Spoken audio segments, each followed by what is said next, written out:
here today we're talking about loneliness, as Upasana said. Every kid today, every teenager today, every adult as well is feeling loneliness, being confined into their houses as well. What do you do then? You either make your Zoom calls, you either watch your Netflix, you either start, playing on your social media, you start doom scrolling as well. Now, at some point, there has to be a healthy balance in terms of when to stop. So basically, as we discussed, I think communications remains the milestone if we have to even work on technology use.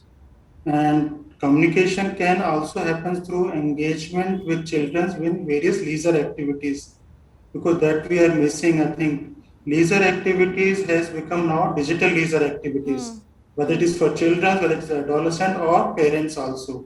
Everybody has changed the definition of leisure. It has become digital. So we have to be conscious whether we can again bring a balance of offline leisure activities with some online leisure activities. Second thing, all of us have to practice digital hygiene also. Digital hygiene, when I say, the parent should become a good role model. You start detoxing as a parent, your child will follow. You start and start reading a book, your child will follow. Absolutely, they'll follow. There's no way they'll not follow. But there are so many out there in the country who still think it's a taboo. Psychiatrist के पास क्यों जाना है? आप पागल थोड़ी हो गए हो? That is still the norm in this country, in a large part of the country. It still is. And one of the things here that we always discuss is mental health budget. Our government, our policies, they'll only need to probably propagate the way the other healthcare industry is being propagated, that prevention is better than cure.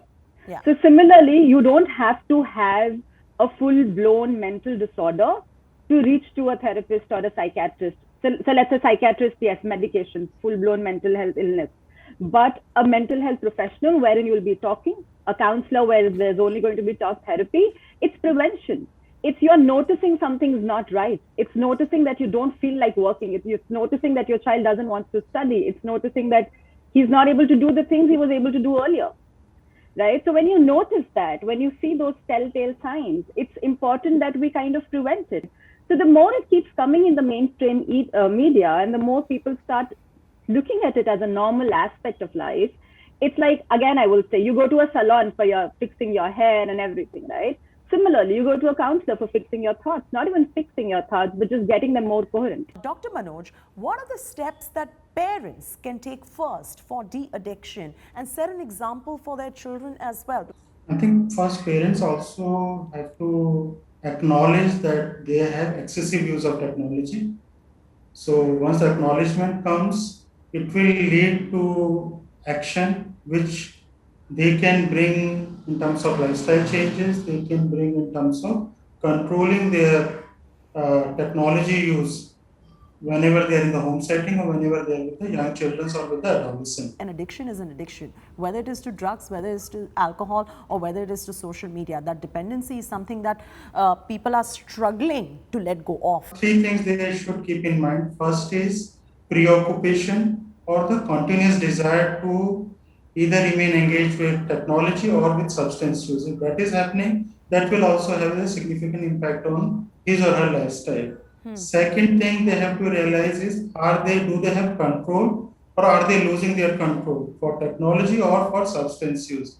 If that is happening, if their loss of control is there, it will take away a lot of their time from the productive hours and they will spend either in technology or in substance use. Third would be continuous indulgence in technology use or substance use despite knowing the consequences. They know their physical health is suffering, they know their academics are suffering, they know that family relationships are taking a backseat, but still they are persisting with the use. So if these three things are coming up in their lifestyle, that's a right signal to seek help